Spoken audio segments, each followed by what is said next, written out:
तो देखो बच्चों, हमने क्या पढ़ा था अभी, इसके पहले हमने देखा एडसॉर्प्शन आइसोबर। मैंने अभी बताया आपको adsorption is inversely proportional to the temperature at constant pressure. तो ये ग्राफ हमने देखा, अभी ये ग्राफ देखा। और मैंने अभी बताया कि एडसॉर्प्शन आइसोथर्म का मतलब क्या होता है कि टेम्परेचर कांस्टेंट है आपके पास, और आपको पता है मैंने अभी बोला कि अगर जैसे जैसे हमने प्रेशर बढ़ाया तो एडसॉर्प्शन क्या होगा, बोलो बच्चों, बढ़ेगा।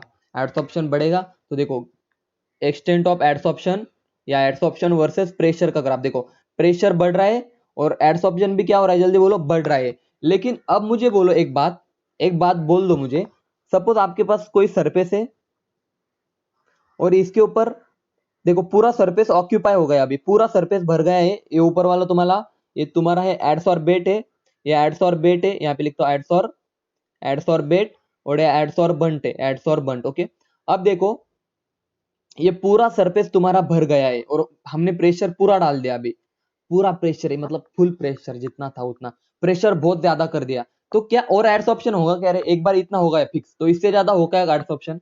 एक बार पार्टिकल्स इसके ज्यादा एडसॉर्प्शन नहीं होगा।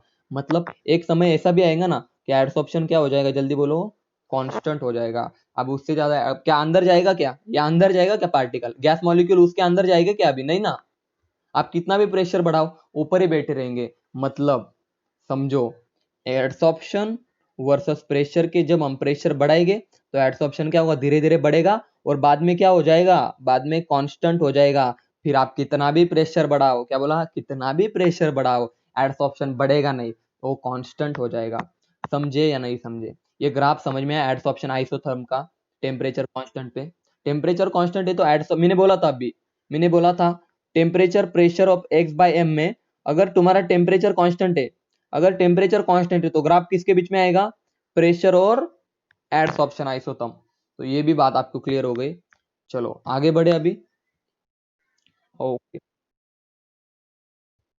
तो हेलो, मैं फिजिकल और केमिकल एडसॉर्प्शन की बात कर ही नहीं रहा यहाँ पे, मैं स्पेसिफिक थोड़ी बात कर रहा, मैं स्पेसिफिक बात ही कर रहा नहीं। मैं, हाँ हाँ, तू बोल रही मल्टीलेयर, हम मल्टीलेयर की थोड़ी बात कर रहे भाई, हम एडसॉर्प्शन की बात कर रहे। ये सरफेस है, इसके ऊपर मॉलिक्यूल्स बैठ गए ऑलरेडी, इसके ऊपर, इस सरफेस के ऊपर की बात कर रहे हैं हम। अब इस सरफेस के ऊपर का, अब मैं इसके ऊपर, मतलब जो हम गैस मॉलिक्यूल है इसके ऊपर का जो सरफेस होगा उसकी थोड़ी बात कर रहे हैं हम देखो ये सरफेस ही बना देता। ये पहला सरफेस है हमारा, ये एडसॉर्बेंट है, और ये येलो वाला हमारा क्या है बोलो, एडसॉर्बेट है। अब क्या इसके ऊपर भी बैठेंगे क्या? इसके ऊपर की बात थोड़ी कर रहे हैं हम, इस येलो वाले के ऊपर की, हम इस क्या ब्लू वाले के ऊपर की बात कर रहे हैं, समझे? मैं मल्टी लेयर की वगैरह नहीं बात कर रहा, मैं उस सिंगल लेयर की बात कर रहा। जनरली हम केमिकल एडसॉर्प्शन ही स्टडी करेंगे, सॉरी केमिकल और फिजिकल एडसॉर्प्शन स्टडी करेंगे। लेकिन आप कंफ्यूज मत लेना कि सर इसके ऊपर एक और लेयर बन गया, अब इसके ऊपर भी बनेगा, ऐसे करेंगे तो फिर बहुत सारे लेयर बनेंगे, ऐसे करोगे तो बहुत सारे लेयर बनाओगे हम और बोलेंगे तो फिर खत्म ही नहीं होगा, एडसॉर्प्शन होते जाएगा। लेकिन सरफेस के ऊपर नहीं होगा वो, जो ऊपर वाला सरफेस है, ऊपर वाला सरफेस ही नहीं होगा, एक्चुअली गैस मॉलिक्यूल के ऊपर होगा वो सॉलिड और लिक्विड, जो हमारा सॉलिड है या फिर लिक्विड सरफेस है, हम इसके ऊपर की बात करेंगे। हम ऊपर वाले गैस के ऊपर के सरफेस की बात नहीं करेंगे। कांचन समझ में आ रहा है तुझे? तेरा डाउट क्लियर हो रहा है कि धीरे धीरे? हम सरफेस की बात करेंगे, वो लेयर वाले सरफेस की बात नहीं करेंगे, समझी? बोलो समझे या नहीं समझे? बोल जल्दी, यस और नो।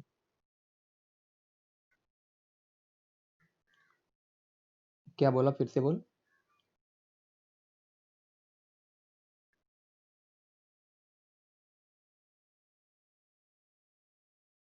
देखो, मैं प्रेशर की थोड़ी बात कर रहा भाई, हम एड देखो प्रेशर तो होगा ना, प्रेशर तो हमने बढ़ाया, लेकिन हम एडसॉर्प्शन की बात करेंगे। तो अगर इस सरफेस पे इसकी कैपेसिटी 10 मॉलिक्यूल, 3 4 5, सपोज 10 मॉलिक्यूल इसकी कैपेसिटी है, तो आप कितना भी प्रेशर बढ़ाओ, क्या ये ऊपर वाले मॉलिक्यूल नीचे जाएंगे क्या? बोल अभी, ये ऊपर वाले मॉलिक्यूल नीचे जाएंगे क्या? नहीं जाएंगे, तो एडसॉर्प्शन होगा क्या? अभी कांस्टेंट हो जाएगा ना। इसके इन 10 मॉलिक्यूल के अलावा और मॉलिक्यूल बैठ ही नहीं सकता वहां पे, क्योंकि जगह ही नहीं है। तो आप कितना भी प्रेशर बढ़ा दो, आप कितना भी प्रेशर बढ़ा दो, क्या एडसॉर्प्शन अभी बढ़ेगा क्या? एडसॉर्प्शन बढ़ेगा क्या? नहीं बढ़ेगा। तो अब होगा तेरा डाउट क्लियर कि प्रेशर बढ़ाने के बाद एडसॉर्प्शन क्या होगा, कांस्टेंट हो जाएगा। एक बार सब मॉलिक्यूल बैठ गए उसके बाद कोई नहीं आ सकता, क्योंकि आपको जगह ही नहीं ना आपके पास। माइक बंद करो यार, माइक बंद कर दो। हाँ, आप समझा कांचन? बोल जल्दी। समझे आया नहीं समझे? ठीक है, अगर कोई डाउट हो और भी तो डिस्कस करेंगे, पूछ लेना, मैसेज में पूछ लो, चैट में पूछ लो। ओके, देखो। हाँ रामेश्वर बोल। देखो ऐसा कुछ नहीं है, एड्स ऑप्शन एप्स ऑप्शन, वो डिपेंड करता है। मतलब अगर सपोज क्या बोलो अभी, कुछ भी फास्ट हो सकता है यार, एड्स ऑप्शन एप्स ऑप्शन कुछ। हाँ एग्जांपल देखो, बहुत सारे एग्जांपल है रे। तू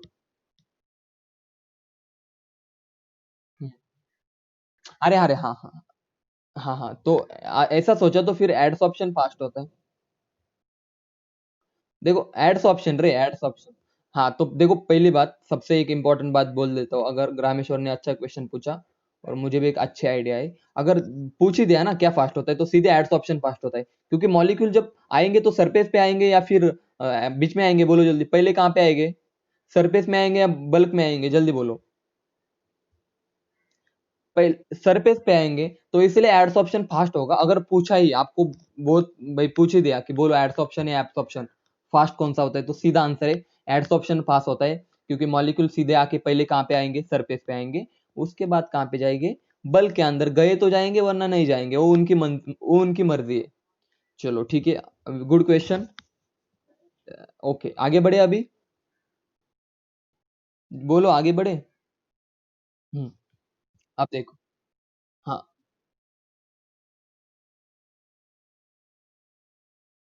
एड्स ऑप्शन मध्ये का देखो, ये आयरन होता है तुम्हारा, और इस सरफेस पे तुम्हारा ऑक्सीजन आता है, और कुछ तो भी फेरस ऑक्साइड वगैरह जो रस्ट बनेगा तुम्हारा, फेरस ऑक्साइड। तो देखो ये गैस है, और कहाँ जाके एडसॉप हो रहा है? आयरन सरफेस पे, और ये सरफेस पे रिएक्शन होती है। आई थिंक मैंने तुम्हें ये इलेक्ट्रोकेमिस्ट्री के एंड में पढ़ाया हुआ है कि सरफेस पे रिएक्शन होती है, ऑक्सीडेशन रिडक्शन। हाँ, रिएक्शन हो गई ना फिर तो, बट इनके बीच में तो बॉन्ड बन रहा है ना। और उस जो मॉलिक्यूल तुम्हारा जो, ये केमिकल एड्सॉर्प्शन का एग्जांपल है। ये कौन सा एग्जांपल है? केमिकल एड्सॉर्प्शन का। क्योंकि सरफेस पे कौन बन रहा है, जल्दी बोल। सरफेस पे कंपाउंड बन रहा है तुम्हारा, कौन सा कंपाउंड बन रहा है, जल्दी बोल। ये मतलब sorry, Fe2O3, Fe2O3, I think Fe2O3 बन रहा है, मतलब फेरस ऑक्साइड बन रहा है, सरफेस पे बन रहा है। मैं डेफिनेटली एड्सॉर्प्शन का एग्जांपल है। गैस का एड्सॉर्प्शन सॉलिड सरफेस पे होना, मतलब तुम्हारा गैस आता है, कौन सा गैस? Oxygen gas. और कहाँ पे एड्सॉर्ब होता है? आयरन के सरफेस पे। और कौन सा कंपाउंड बनाएंगे? रस्ट, उसको हम क्या बोलते हैं? आयरन ऑक्साइड, और वो सरफेस पे होगा। सो this is the example of adsorption. उसमें भी कौन सा एड्सॉर्प्शन, बोल जल्दी, बोल रहे। Chemical, chemical adsorption. Okay, chemical adsorption का एग्जांपल है। कल ही तो पढ़ा है मैंने केमिकल एड्सॉर्प्शन। तू एक काम, तुझे मैं लिंक भेज दूंगा, जैसे अपलोड हो जाएगा तू देख लेना। ओके, वो 1-1.5 घंटे का लेक्चर है, बहुत बड़ा सेशन चला था कल। आई थिंक 1 घंटे तक चला था, 1 आवर तक। ओके। हाँ आज भी बहुत। हाँ आधे के बाद आया ना, तो ओके। चलो आइसो, तो अब आइसोस्टेयर देखो, एड्सॉर्प्शन आइसोस्टेयर मतलब, अब उन्होंने क्या कर दिया बच्चों, देखो। अब उन्होंने क्या कर दिया, उन्होंने क्या कर दिया, एड्सॉर्प्शन के जो मॉलिक्यूल थे उनको फिक्स कर दिया। मतलब अभी एड्सॉर्प्शन होगा क्या, जल्दी बोलो। एड्सॉर्प्शन होगा क्या? बोलो रे, यस और नो। एड्सॉर्प्शन नहीं होगा। और हमें पता है, अगर एक्स बाई एम, ये क्या कर दिया मैंने, ये तो हाइलाइटर चालू है। ओके, अगर एक्स बाई एम, यहाँ पे लिखता हूँ, अगर एक्स बाय एम क्या है हमारा, जल्दी बोलो, कांस्टेंट है, तो किस में ग्राफ आएगा? प्रेशर एंड टेम्परेचर में। मैंने बोला था आइसोस्टेयर का मतलब क्या होता है, जल्दी बोलो। आइसोस्टेयर का मतलब होता है, क्या कांस्टेंट है हमारा? एडसॉर्प्शन कांस्टेंट है, मतलब एक्स बाय एम क्या है हमारा? हाँ, एक्सटेंट ऑफ, हाँ एक्सटेंट ऑफ एडसॉर्प्शन सही है, एक्सटेंट ऑफ एडसॉर्प्शन हमारा कांस्टेंट है। तो ग्राफ प्रेशर और टेम्परेचर के बीच में आएगा। तो मैं आपको याद करने के लिए बता देता हूँ, पीवी इज इक्वल टू क्या है, बोलो, एन आर टी। तो अगर सारी चीजें कांस्टेंट है, तो किस रिलेशन क्या है, जल्दी बोलो। प्रेशर और टेम्परेचर में क्या रिलेशन है? Directly proportional. PV is equal to NRT. देखो मैंने पढ़ाया था, पीवी इज इक्वल टू क्या आता है, बोलो, एनआरटी, गैस इक्वेशन, अगर गैस की बात करें। और हमें पता है प्रेशर और टेम्परेचर में क्या रिलेशन है, बोलो, डायरेक्ट रिलेशन है। तो आपको पता है pressure is directly proportional to the temperature, मतलब प्रेशर के साथ टेम्परेचर क्या होगा, बोलो, बढ़ेगा। टेम्परेचर बढ़ाओगे प्रेशर बढ़ेगा, प्रेशर बढ़ाओगे टेम्परेचर भी क्या होगा, बढ़ेगा। So this is a graph, this is a graph of adsorption isotherm. तो अभी तक हमने 3 ग्राफ पढ़े। देखो मैं हर एक ग्राफ की बात करूंगा। पहला ग्राफ कैसा था हमारा? पहला ग्राफ ऐसा था जो किसके बीच में था, एडसॉर्प्शन और किसके बीच में था, एडसॉर्प्शन और, मैं दिखाई देता हूँ ना, हमने 3 ग्राफ पढ़े। ग्राफ याद रखो, एग्जाम में कोई भी क्वेश्चन कहीं से भी आ सकता है। आइसोबार का ग्राफ मतलब प्रेशर कांस्टेंट, तो एक्सटेंट ऑफ एडसॉर्प्शन और टेम्परेचर में का ग्राफ ऐसा आया हमारा, इसको हमने अच्छे से पढ़ा। उसके बाद देखा हमने, क्या देखा उसके बाद हमने देखा एडसॉर्प्शन आइसोथर्म। आइसोथर्म मतलब क्या कांस्टेंट था, टेम्परेचर कांस्टेंट। तो एडसॉर्प्शन और प्रेशर हमें पता है, जैसे जैसे प्रेशर बढ़ेगा एडसॉर्प्शन बढ़ेगा और बाद में क्या हो जाएगा बोलो, कांस्टेंट हो जाएगा। उसके बाद हमने क्या देखा, एडसॉर्प्शन आइसोस्टेयर, और इसमें हमने क्या पढ़ा अभी कि इसमें क्या कांस्टेंट है, एक्सटेंट ऑफ एडसॉर्प्शन कांस्टेंट है, और प्रेशर और टेम्परेचर के बीच में हमने ग्राफ देखा। और आपको पता है प्रेशर के साथ टेम्परेचर बढ़ता है या टेम्परेचर के साथ प्रेशर भी क्या होगा, बढ़ेगा। बट एक्सटेंट ऑफ एडसॉर्प्शन क्या है, कांस्टेंट है। क्या आपको सबको ये चीज क्लियर है यहाँ तक, बोलो जल्दी, 3 चीजें समझ में आई, यस और नो। तो हमने 3 फैक्टर देखे। देखो अभी मैं बोल रहा हूँ, आप बस सुनो। हमने 3 फैक्टर देखे अभी तक। हम क्या पढ़ रहे हैं कि एडसॉर्प्शन पे कौन कौन से फैक्टर का क्या इफेक्ट होता है। पहला देखा हमने, जब आप प्रेशर कांस्टेंट करते हो तो जब टेम्परेचर बढ़ाओगे तो एडसॉर्प्शन क्या होगा, घटेगा। तो ये पहला फैक्टर देखा, उसका ग्राफ देखा। उसके बाद दूसरा फैक्टर देखा, एडसॉर्प्शन आइसोथर्म, मतलब आपका टेम्परेचर कांस्टेंट है, टेम्परेचर कांस्टेंट है, प्रेशर बढ़ाओगे तो एडसॉर्प्शन भी बढ़ेगा। ये देखा दूसरा फैक्टर, इसको बोलते हैं एडसॉर्प्शन आइसोथर्म। और तीसरा देखा एडसॉर्प्शन आइसोस्टेयर। ये तीसरा फैक्टर क्या था, एडसॉर्प्शन आइसोथर्म, मतलब कांस्टेंट एडसॉर्प्शन। एडसॉर्प्शन तो सेम है लेकिन प्रेशर के साथ टेम्परेचर क्या होगा, जल्दी बोलो, बढ़ेगा। तो 3 फैक्टर हो गए। अब फोर्थ फैक्टर देखो, surface area. This is a fourth factor, surface area. क्या बोला मैंने, surface area.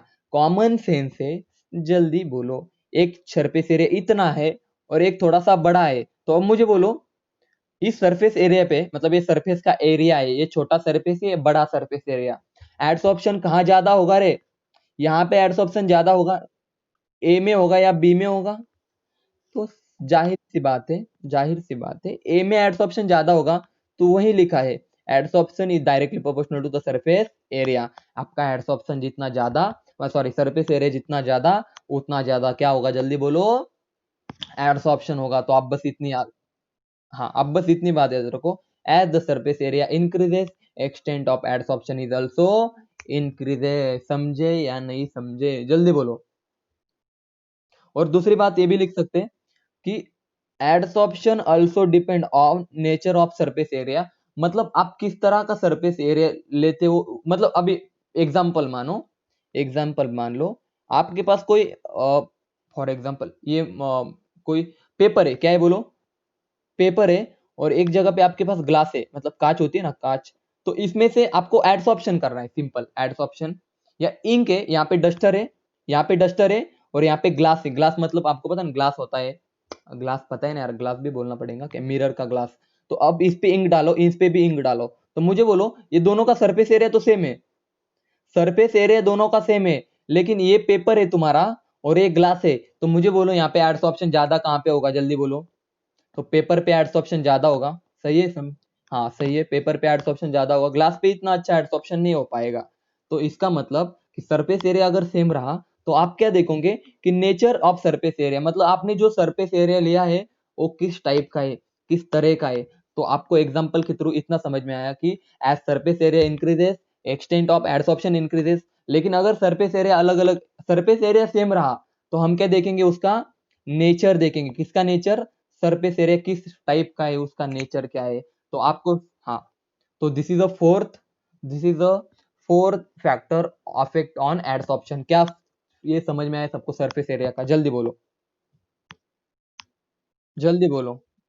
Okay very good, very good, okay. अब बोलो मुझे, अब मैं थोड़ा सा आपको बेसिक पढ़ाऊंगा, सब ध्यान दो। अब मैं एक, देखो 11th के बच्चों, ये पॉइंट पढ़ने से पहले मैं थोड़ा सा आपको बेसिक बता देता हूँ, थोड़ी बहुत चीजें। आप बस ध्यान दो, अच्छे से सुनो, अच्छे से समझो, आपको बस सुनते जाना है, मजा आने वाला है बहुत। देखो केमिकल बॉन्डिंग का बहुत खतरनाक वैल्यू है केमिस्ट्री में। तो एक देखो, केमिकल बॉन्डिंग हर जगह पे लगती है, तो मैं थोड़ा बहुत बता देता हूँ आपको। देखो पोलर और नॉन पोलर क्या होता है, यहाँ पे देखो polar and non polar, non polar, इसका मतलब समझो। अगर मैं पोलर चीजों की बात की जाए तो आपको सबने देखो, इससे पहले आपको इलेक्ट्रोनेगेटिविटी की आइडिया होनी चाहिए। तो जिन बच्चों को इलेक्ट्रोनेगेटिविटी की आइडिया है उनको ही, जो जानते हैं इलेक्ट्रोनेगेटिविटी को अच्छे से, जिनको मैंने पढ़ा है पीरियोडिक प्रॉपर्टीज में कि इलेक्ट्रोनेगेटिविटी क्या होती है, उनको अच्छे से समझ में आएगा पोलर और नॉन पोलर क्या है। देखो मैं अगर HCl की बात करूं, HCl, तो इलेक्ट्रोनेगेटिव कौन है रे, बोलो जल्दी। इसके इलेक्ट्रोनेगेटिव 2 पॉइंट कुछ तो भी 2.1 है, इसकी कितनी 2.7 के आसपास आएंगे आई थिंक, या ज्यादा हो सकती है। तो अब मुझे बोलो इलेक्ट्रोनेगेटिव को नहीं है, तो इस पे कौन सा चार्ज आएगा, जल्दी बोलो। थोड़ा सा निगेटिव आएगा, इस पे थोड़ा सा पॉजिटिव आएगा। तो ऐसे जब चार्ज का सेपरेशन होता है थोड़ा थोड़ा, तो ऐसे कंपाउंड को बोलते हैं पोलर कंपाउंड, मतलब पोलर मॉलिक्यूल भी बोलते हैं, मतलब पॉजिटिव और निगेटिव चार्ज। उसके बाद अगर मैं बात करूं हाइड्रोजन हाइड्रोजन की, तो इसमें इलेक्ट्रोनेगेटिविटी का डिफरेंस है क्या, आंसर इज नो। दोनों भी सेम इलेक्ट्रोनेगेटिव है, इनमें कुछ डिफरेंस नहीं है, तो ऐसे कंपाउंड को बोलेंगे नॉन पोलर कंपाउंड। ये डिफरेंस समझ में आया सबको, पोलर और नॉन पोलर का। एक और एग्जांपल लेता हूं मैं, एक और एग्जांपल लेता हूं। अगर मैं अमोनिया की बात करूं, तो 11th के बच्चों बस ध्यान दो, अमोनिया में क्या होता है, एन, 3 हाइड्रोजन होते हैं ऐसे, और इस पे एक लोन पेयर होता है। अभी लोन पेयर क्या है मैं बताऊंगा वक्त आने पर, या फिर हम जब बॉन्डिंग पढ़ेंगे तब बताऊंगा। ये तो यहाँ पे थोड़ा सा निगेटिव चार्ज आएगा और यहाँ पे थोड़ा सा पॉजिटिव, मतलब अमोनिया भी पोलर है, समझ में आया। अमोनिया भी क्या है बोलो, पोलर है। उसके बाद अगर मैं वाटर की बात करूं, बस ध्यान दो अच्छे से, HOH, तो आपको पता है पार्शियल निगेटिव आएगा, पार्शियल पॉजिटिव आएगा, तो सिंपली ये भी क्या है तुम्हारा, बोलो पोलर है। समझे, जल्दी बोलो, ये क्या है तुम्हारा, पोलर है। हाँ। और N2 की बात की नाइट्रोजन की, तो N ट्रिपल बॉन्ड N, तो देखो बस ध्यान दो, मैं डिटेल में नहीं पढ़ाऊंगा अभी, क्योंकि आपको समय 11th के बच्चे जो बॉन्डिंग पढ़ लेंगे तब अच्छे से समझ में आएगा। तो देखो ये पोलर है क्या, नहीं ये नॉन पोलर है, ये क्या है बोलो, नॉन पोलर है। हाँ, तो सपोज एक सरफेस है आपके पास, ध्यान दो, if you have one surface, you have a surface, आपके पास कोई सरफेस है। अब इस सरफेस के ऊपर बहुत सारे एटम हो गए, क्या हो गए, बहुत सारे एटम हो गए। और इस एटम के ऊपर सपोज, अरे सरफेस के ऊपर नीचे, सरफेस के अंदर, याद दिलो बाबा, ये खुश खुश बाबा खुश, तेरे लिए ऊपर लिखता हूँ। सरफेस पे क्या हो गए, बहुत सारे एटम हो गए। और अब देखो इसके सेंटर में न्यूक्लियस है, हाँ सर, बहुत सारे न्यूक्लियस है, गजब हो गया। और इसके पास इलेक्ट्रॉन भी है, जल्दी बोलो इलेक्ट्रॉन है क्या, नहीं, यस सर, इसके पास इलेक्ट्रॉन तो होगा ही, क्योंकि ये एटम है। अब मुझे एक बात बोलो, अगर मैं यहाँ पे कोई नाइट्रोजन का सपोज कोई मॉलिक्यूल है मेरे पास, कौन सा मॉलिक्यूल है, कौन सा मॉलिक्यूल है, सपोज कोई नॉन पोलर मॉलिक्यूल है जिसके पास, देखो नॉन पोलर है, हाँ, मतलब जिसके पास कोई पोल नहीं है, नॉन पोलर मॉलिक्यूल है, तो ऐसा मॉलिक्यूल इस पे इतना अच्छे से बाइंड नहीं कर पाएगा। लेकिन ध्यान दो, लेकिन अगर मैं कोई पोलर मॉलिक्यूल जिसके पास पॉजिटिव और निगेटिव चार्ज है अच्छे से, मतलब उसमें पोलराइजेशन है, अच्छे से पोलराइजेशन है, तो ये क्या करेगा, निगेटिव पॉजिटिव, तो इसमें अट्रैक्शन अच्छा होगा। समझ रहे हो आप। तो मुझे बस इतना बोलना है कि अगर आपके पास कोई पोलर मॉलिक्यूल है, ध्यान दो, आपके पास कोई पोलर मॉलिक्यूल है HCl, suppose HCl is a polar molecule और N2 is your non polar molecule, तो मुझे बोलो एडसॉर्प्शन किसका अच्छा होगा सरफेस पे, HCl का एडसॉर्प्शन अच्छा होगा। तो बस इतनी बात याद रखो, अगर आपके पास कोई पोलर मॉलिक्यूल है और कोई नॉन पोलर मॉलिक्यूल है, तो पोलर मॉलिक्यूल का एडसॉर्प्शन सबसे अच्छा होगा as compared to non polar molecule. तो ये हुई बेसिक बातें। तो और कुछ बातें डिस्कस करूंगा मैं, आज बहुत सारी चीजें डिस्कस करेंगे हम। कुछ क्या चीज आपको याद रखनी है, यहाँ से क्वेश्चन आता है एग्जाम में, देखो नीट में क्वेश्चन आ भी चुका होगा, जाके एक बार चेक करो। चलो हम वापस आते हैं हमारी PDF पे, तो आपको अब अच्छे से समझ में आएगा। चलो, चलो रे चलो, चलो ओके। ये हुआ हमारा, देखो nature of gas, nature of gas, this is the fifth factor. ये कौन सा फैक्टर है हमारा, फिफ्थ फैक्टर, ओके।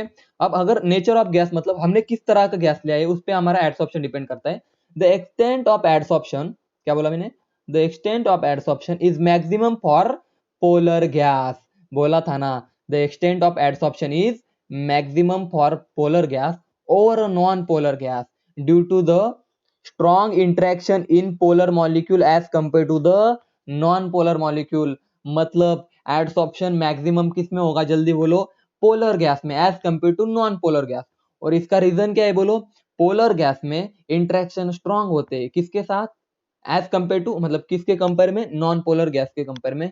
तो देखो CO क्या है बोलो, CO इज पोलर, देखो ना यहाँ पे थोड़ा सा पॉजिटिव आएगा, यहाँ पे थोड़ा सा निगेटिव आएगा, ये पोलर है और N2 तुम्हारा पोलर है क्या, नहीं। तो इसमें से सबसे अच्छा कौन करेगा, एडसॉर्प्शन अच्छा किसका होगा, CO का। समझे या नहीं समझे, जल्दी बोलो, ये बात सब किस किस बच्चे को समझ में आई नेचर ऑफ गैस की। हाँ मुझे टेक्स्ट करके भेजिए जल्दी, चैट में भेज दो कि सर समझ में आया या नहीं आया, मैं एग्जांपल लूंगा। ओके रानी समझ में आया, वेरी गुड। और किसको आया, जल्दी भेज दीजिए, अगर नहीं समझ में आए तो नहीं बोलो, समझा समझा, मनीषा को भी समझा, ओम प्रसाद समझा, yes sir. Okay okay okay very good. Okay Om Gaikwad to everyone, okay मैं बोल देता हूँ फिर से। देखो जो भी पोलर मॉलिक्यूल हो गया, आसान भाषा में बोलूं, अगर आपको डिफरेंट एटम दिख जाए ना, क्या बोला मैंने, डिफरेंट एटम दिख जाए, अगर आपको समझ में नहीं आ रहा है सर पोलर नॉन पोलर क्या है, तो अगर हाँ ओम गायकवाड़, अगर आपने पीरियोडिक प्रॉपर्टीज के लेक्चर नहीं किए होगे तो आप जाके वो लेक्चर कीजिए, और अगर नहीं किए होगे फिर भी तो हम ऑफलाइन में डिस्कस करेंगे। बस आप इतना याद रखो कि अगर दो एटम अलग दिख जाए, दो एटम अलग दिख जाए तो समझ लेना वो क्या है बोलो, वो पोलर है, और दो सेम दिख जाए तो नॉन पोलर। अभी के लिए बस इतना याद रखो, बाकी हम डाइपोल मोमेंट पढ़ेंगे, पोलर हाँ पोलैरिटी पढ़ेंगे, बहुत सारी, वेरी गुड, बहुत सारी चीजें पढ़ेंगे हम, तब हम बाकी की चीजें डिस्कस करेंगे। अभी बस ध्यान दो, अच्छे से सुनते जाओ, बस सुनते जाओ। थेरोटिकल चैप्टर है, कुछ डिफिकल्ट नहीं, इसमें कुछ डेरिवेशन नहीं, मोल कंसेप्ट इतना टफ नहीं, कुछ नहीं कुछ नहीं। देखो अगर अगर सपोज अभी देखो हाइड्रोजन भी तुम्हारा क्या है बोलो जल्दी, बोलो रे, नॉन पोलर है, और नाइट्रोजन भी क्या है तुम्हारा, नॉन पोलर है। मतलब हमें ये तो पता है सर, अगर एक नॉन पोलर मॉलिक्यूल है और एक पोलर है तो हम बता सकते हैं कि क्या, कि जो पोलर है उसका ज्यादा एड्सॉर्प्शन होगा और नॉन पोलर का क्या होगा, जल्दी बोलो, कम एड्सॉर्प्शन होगा। लेकिन अगर ऐसा होगा कि दोनों पोलर मॉलिक्यूल है तो हम कैसे डिसाइड करेंगे, तो उसका आंसर है कि आप कुछ मत निकालो, अब उसका मॉलिक्यूलर मास निकालो। क्या निकालो, मॉलिक्यूलर मास। और आपको मैंने मॉलिक्यूलर मास निकालना सीखा, इसका कितना है बोलो, नाइट्रोजन का 14, नाइट्रोजन का कितना है बोलो 14, और इसका कितना है बोलो, 2 है ना हाइड्रोजन का। तो अब मुझे बोलो मॉलिक्यूलर वेट जितना ज्यादा, उतना ज्यादा क्या होगा, उतना ज्यादा क्या होगा, जल्दी बोलो, उतना ज्यादा एडसॉर्प्शन होगा। मतलब जितना ज्यादा वेट होगा उतना, मतलब देखो ना सरफेस पे कोई हल्की चीज है और कोई थोड़ी भारी चीज है, तो कौन सी ज्यादा एडसॉर्प्शन होगी रे अच्छे से, या हल्की वाली या जड़ वाली, जल्दी बोलो, बोलो रे। हाँ हल्की कौन है यार, कौन बोलता है हल्का फुल्का, कोई है क्या ऐसा, किसी सरफेस पे आप क्या रख दो, आप एक बड़ी सी चीज रख के ऐसे रख दो और उसको निकालने की आपको तकलीफ होगी थोड़ा सा, तो मतलब ये होगा ना कि ना यार थोड़ी सी मतलब हेवी है, लेकिन कुछ हल्का लग दो तो इतना अच्छा एडसॉर्ब नहीं हो पाता। मुझे बस इतना बताना है कि आपको, कि जब मॉलिक्यूलर वेट ज्यादा है तो उसका एडसॉर्प्शन ज्यादा होगा। तो देखो पहला फैक्टर आपको देखना है, नॉन पोलर है या पोलर है। अगर पोलर रहा तो उसका एडसॉर्प्शन सेम है, लेकिन अगर दोनों भी नॉन पोलर रहे या दोनों भी पोलर रहे, देखो दोनों भी पोलर है, देखो ये भी पोलर है CO और HCl, दोनों पोलर है, तो इसमें क्या निकालोगे आप इसका निकालोगे, क्या निकालोगे जल्दी बोलो, इसका मॉलिक्यूलर मास निकालोगे कि, हाँ, तो इसका आएगा कितना, 36 के आसपास आएगा और इसका आएगा 44। तो आपको पता है क्या, इसका क्या होना चाहिए बोलो, ज्यादा होना चाहिए। तो आप इस तरह से निकाल सकते हैं कि इसका एड्सॉर्प्शन अच्छा होगा। मतलब पहला आप देखोगे कि अगर पोलर है तो उसका क्या बोला, पोलर है तो उसका क्या ज्यादा होगा, उसका एड्सॉर्प्शन अच्छा होगा as compared to non polar. और अगर दोनों पोलर है या दोनों नॉन पोलर है तो आप क्या देखोगे, जल्दी बोलो, आप देखोगे मॉलिक्यूलर वेट, जिसका मॉलिक्यूलर वेट ज्यादा होगा उसका एड्सॉर्प्शन क्या होगा, जल्दी बोलो, उसका एड्सॉर्प्शन भी ज्यादा होगा। बोलो समझे या नहीं समझे, यहां तक सबको क्लियर है, बोलो जल्दी, बोलो रे। अभी ये चीज याद रखो सब, हाँ अभी ये देखो, ये बस इतना याद रखना है आपको। हाँ बोलो जल्दी, क्या डाउट है बोलो। अच्छा होता है, हाँ अच्छा होता है पोलर इसमें, और नॉन पोलर में इतना अच्छा नहीं होता। ओके क्लियर है अभी, हाँ हाँ हाँ मितेश, देख देख यहाँ पे क्या है, यहाँ पे देख अच्छे से देख, नाइट्रोजन भी नॉन पोलर है और हाइड्रोजन भी क्या है बोलो, नॉन पोलर है, दोनों नॉन पोलर है, बरोबर है का नहीं, यस और नो बोल।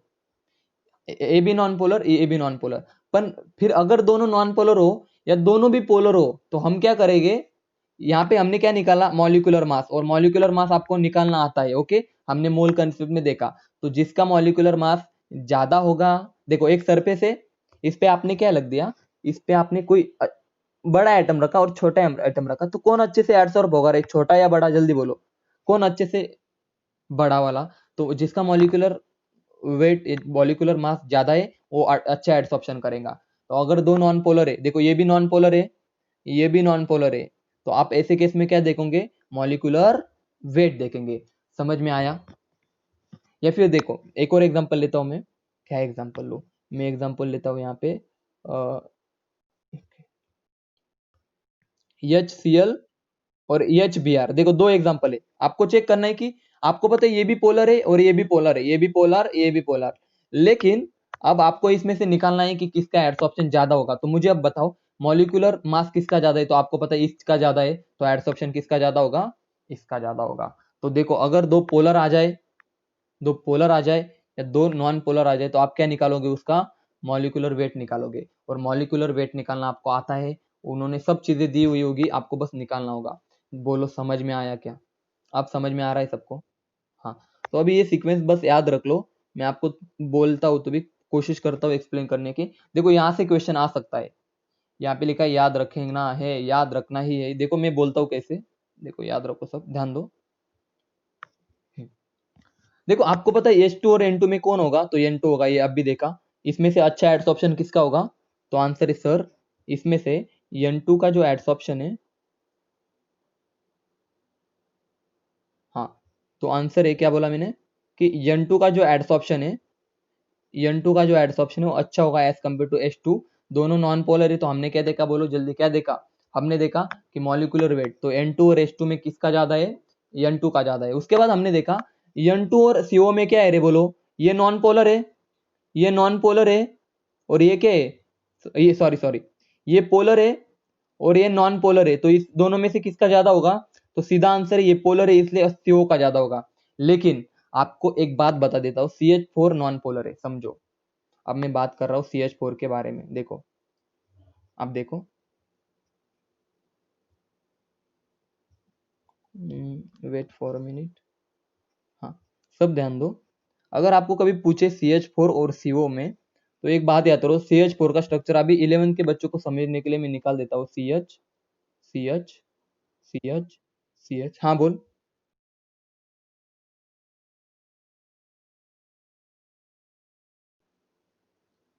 एक काम करते हैं हम, अभी अभी दिख रही स्क्रीन, अभी दिख रही है क्या?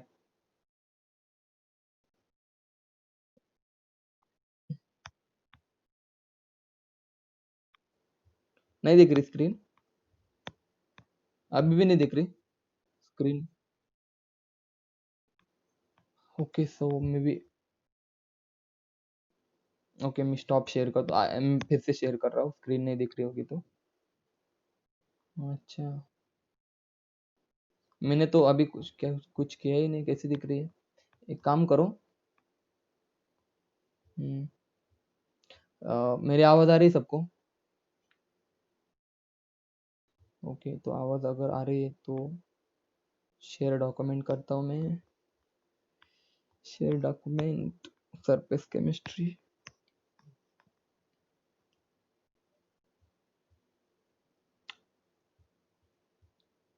आप दिख रहे हैं क्या?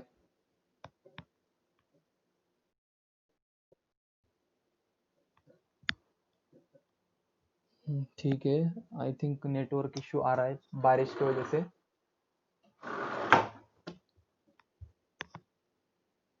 अभी भी नहीं दिख रही, बट मेरी आवाज क्लियर आ रही है सबको?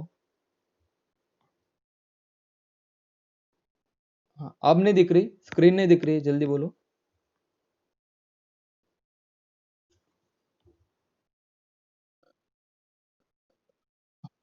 ओके ओके, रुको, वेट करते हैं, जब दिख जाए तब बोल दो सर दिख रही है। मैं, अब दिख रही है क्या, बोलो मुझे।